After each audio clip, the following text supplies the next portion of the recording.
যে শেষ জামানায় পরিবারের ভাঙনগুলো বেশি হবে, বিচ্ছেদ বেশি হতে পারে, সন্তানরা দেখবেন পিতামাতাকে সম্মান করবে না, হ্যাঁ, পরিবারে আপনার অপসংস্কৃতি অনুপ্রবেশ করবে, জেনা বেড়ে যাবে, মাদক বেড়ে যাবে, অশ্লীলতা বেহায়াপনা বেড়ে যাবে, প্রতিবেশীর অধিকার ক্ষুণ্ণ করা হবে, ভাইয়ে ভাইকে খুন করবে, বোন বোনকে মানে চুলাচুলি করবে, মানে পরিবারে অশান্তি বিরাজ করবে, এমনটা হাদিসের মধ্যে কিন্তু বর্ণিত আছে, প্রচুর হাদিস আছে। তো এই অবস্থায় একটু আপনাকে দেখাই যে এখন এমন একটা অবস্থা চলছে যে আপনি ম্যাক্সিমাম পরিবারগুলোর মধ্যে যাবেন, আপনি গিয়ে দেখবেন ম্যাক্সিমাম পরিবারে কিন্তু নামাজটা নাই। ম্যাক্সিমাম পরিবারে যাবেন, আপনি গিয়ে দেখবেন সেখানে কিন্তু পর্দাটা নাই। বেশিরভাগ পরিবারে আপনি যান, দেখেন দিনের ইলম চর্চার যে গুরুত্ব, এটা কিন্তু ওখানে দেখবেন আপনি নাই। বেশিরভাগ পরিবারে দেখেন আপনি এখানে হালাল হারামের কোনো পরোয়া নাই, রিজিক আসতেছে কোন দিক থেকে আসুক, ঠিক আছে। বেশিরভাগ পরিবারে দেখবেন স্বামী স্ত্রীর মধ্যে খুব একটা হৃদ্যতা ভালোবাসার বন্ধন পাওয়া যাচ্ছে না, প্যারেন্টিংসগুলো ঠিক নাই, খাবারের উৎসগুলো ঠিক নাই, অপসংস্কৃতি আছে পরিবারে, এখন মাদক ঢুকে গেছে, জেনা ঢুকে গেছে, পর্ন ঢুকে গেছে, ঠিক আছে, এই যে ডিভাইসের এডিকশন ঢুকে গেছে, মানে অন্তর্নিহিত সম্পর্কগুলো, যে হৃদ্যতা ভালোবাসার সম্পর্কগুলো ছিল এবং ইসলামিক নীতি নৈতিকতাগুলো ছিল, এখন এগুলো কিন্তু দিন দিন পরিবার থেকে কমে যাচ্ছে। এতে করে পরিবারে ডিভোর্স বাড়ছে। যেমন প্রতি 1 ঘন্টায় ঢাকায় একটা করে ডিভোর্স হয়, মানে প্রতি 24 ঘন্টায় 24টা ডিভোর্স ঢাকায় হয়, এবং আমেরিকার মতো কান্ট্রিতে প্রতি 13 সেকেন্ডে একটা করে ডিভোর্স হয়, ঠিক আছে। দেখা যায় গড়ে প্রতিদিন, এই বিশ্বে গড়ে প্রতিদিন 29 জন মানুষ আত্মহত্যা করছে এখন ফ্রাস্ট্রেট হয়ে, পারিবারিকভাবে, পারিবারিক কলহের শিকার হয়ে। দেখা যায় গড়ে প্রায় 30 to 40% মেয়ে এখন পারিবারিক সহিংসতার শিকার হচ্ছে, যৌতুকের কারণে, আপনার পরকীয়ার কারণে। আর পরকীয়ার কথা তো বলতেই ভুলে গেছে যে ম্যাক্সিমাম পরিবারে এখন পরকীয়া চলছে, স্বামী স্ত্রীকে নিয়ে সন্তুষ্ট না, স্ত্রী স্বামীকে নিয়ে সন্তুষ্ট না, দেখবেন পরকীয়া এটা কমন হয়ে যাচ্ছে। ম্যাক্সিমাম পরিবারে আপনি দেখবেন যে পর্ন ঢুকে গেছে, জেনা ঢুকে গেছে, মানে জেনাটাকে সহজ করে ফেলা হচ্ছে।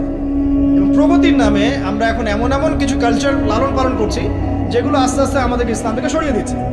তো পরিবারের অবস্থা এখন ভয়াবহ খারাপ, আত্মহত্যার প্রবণতা বাড়ছে, যৌতুক বাড়ছে, আপনার মাদকাসক্ত ছেলেমেয়ের সংখ্যা বাড়ছে, হ্যাঁ, পর্ন এডিক্টেড ছেলের সংখ্যা বাড়ছে।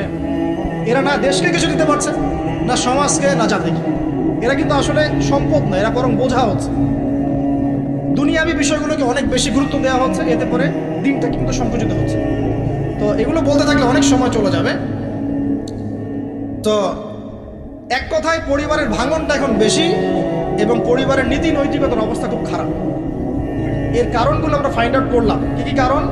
1 নাম্বার ধরেন কোরআনের তালিম চর্চা উঠে যাওয়া, তাওহীদ উঠে যাওয়া, শিরকের অনুপ্রবেশ, সুন্নত উঠে যাওয়া, বেদাতগুলো ঢুকে যাওয়া, পরিবারে হারাম রিজিক ঢুকে যাওয়া, পরিবারের কর্তাদের নীরব ভূমিকা, হ্যাঁ, পরিবারে হাজরা আলাইহিস সালামের মতো মা না থাকা, পরিবারে খাদিজা রাদিয়াল্লাহু আনহার মতো স্ত্রী না থাকা, অনেক কারণ। এরপরে বাইরের সংস্কৃতির অনুপ্রবেশ, হ্যাঁ, প্রিন্ট এবং ইলেকট্রনিক মিডিয়ার যৌনতা, এই সব কিছু মিলে কিন্তু পরিবারগুলো ক্রাশ করছে। এতে করে দেখবেন অনেক সমস্যা হচ্ছে। যৌতুক তো বললাম, সবচেয়ে বড় কথা আপোষের যে মিল মহব্বত, ওয়াজআলা বাইনাকুম মাওয়াদ্দাতা ওয়া রাহমা, এটা আস্তে আস্তে কমে যাচ্ছে। পরিবার যখন এরকম ভাঙনের শিকার হচ্ছে, তখন দেখবেন সমাজের মধ্যে স্ট্যাবিলিটি নষ্ট হচ্ছে, এবং এই সমাজগুলোতে আপনি কখনো আদর্শ রাষ্ট্র কায়েম করতে পারবেন না। এখন আসেন, জাস্ট এখান থেকে আমি আলোচনার শেষের দিকে যাব অল্প সময়, যে আমরা এখন কি কি কাজ করলে কিভাবে স্টার্ট করব আর কিভাবে আমরা এটাকে সলভ করতে পারি। এই সলিউশনটা 2 রকম। 1 নম্বর হচ্ছে যারা অলরেডি পরিবারে ঢুকে গেছেন তাদেরকে অন্য জায়গা থেকে শুরু করতে হবে। মানে যারা অলরেডি পরিবারে ঢুকে গেছেন আপনাদেরকে তওবা করে ফিরে এসে আবার শুরু করতে হবে। আর যারা পরিবারে এখনও ঢোকেন নাই, আপনারা এখনও সৌভাগ্যবান। এখন থেকে যদি আপনারা এই নসিহতগুলো মেনে চলতে পারেন, ইনশাআল্লাহ আপনার পরিবারটা 8-10টা পরিবারের মতো হবে না ইনশাআল্লাহ। প্রথমে বলি তাদের কথা, যারা পরিবারে ঢুকে গেছি আমরা, তাদের কাজ কি? তাদের প্রথম কাজ হচ্ছে ঠান্ডা মাথায় বিশ্বের পরিস্থিতি, সমাজ দেশের পরিস্থিতিগুলো নিয়ে চিন্তা করা, ঠান্ডা মাথায়, যে হচ্ছেটা কি আসলে। যখন দেখবো যে না আসলে ভালো কিছু হচ্ছে না, খারাপ হচ্ছে, তখন আপনার ভুলটা কোথায় সেটা আপনাকে ফাইন্ড আউট করতে হবে। আপনার ভুলটা কোথায় ছিল? আপনি এমন কাউকে বিয়ে করেছেন যে ফ্যামিলিস্ট, আপনি এমন একটা পরিবার গঠন করেছেন যেখানে আপনি কোরআনটা চালু করতে পারেন নাই, সবাই নামাজ পড়ছে না, সবাই পর্দা করছে না, হ্যাঁ, নিয়মিত তালিম হচ্ছে না। এখন আপনার কাজ কি? আগে তওবা করে ফিরে আসেন, ফিরে এসে আপনি জ্ঞান চর্চা শুরু করেন। আপনি নিজে রোল মডেল হয়ে দেখান, জ্ঞান চর্চা করে, আমল করে, পর্দা করে ইসলামের জন্য কিছু করে একটা রোল মডেল স্থাপন করে দেখান, দেখিয়ে পরিবারকে আহ্বান করেন যে তোমরাও এদিকে আসো। এবং আপনার যত ক্ষমতা আল্লাহ পাক দিয়েছেন পরিবারে, অর্থনৈতিক ক্ষমতা বা স্বামী হিসেবে ক্ষমতা, বাবা হিসেবে ক্ষমতা, এটা আপনি পরিবারে প্রয়োগ করেন, প্রয়োগ করে পরিবারটাকে লাইনে আনার চেষ্টা করেন। এরপরে চেষ্টা করতে করতে করতে করতে যদি কোনো কাজই না হয় শেষ পর্যন্ত, অ্যাটলিস্ট আপনি আপনার দায়িত্ব পালন করেছেন, এখন তাদের ভার আল্লাহর হাতে ছেড়ে দেন, আপনি আপনার কবরের ফিকির করেন, ব্যাস।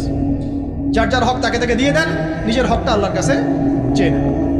আর দ্বিতীয় হচ্ছে তারা যাদের পরিবার এখনো শুরু হয়নি, আপনারা কিভাবে স্টার্ট করবেন।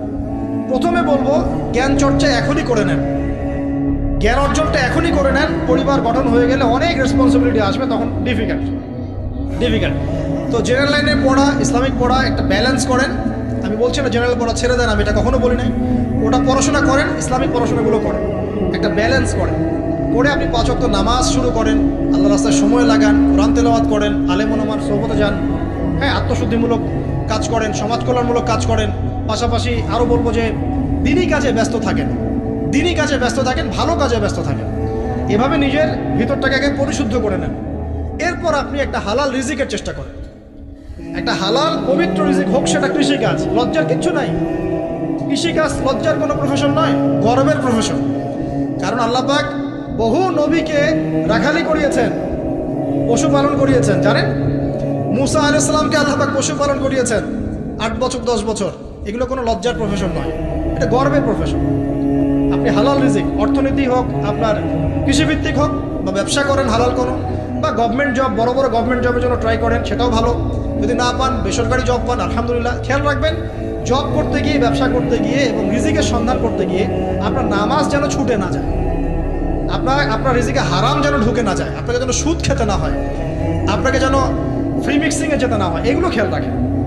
খেয়াল রেখে একটা হালাল রিজিকের সোর্স আগে বের করেন। প্রয়োজন উদ্যোক্তা হন, নতুন কিছু উদ্যোগ গ্রহণ করেন, উদ্যোক্তা হয়ে নিজে কিছু প্রতিষ্ঠা করে দেখান, এমন কিছু করেন।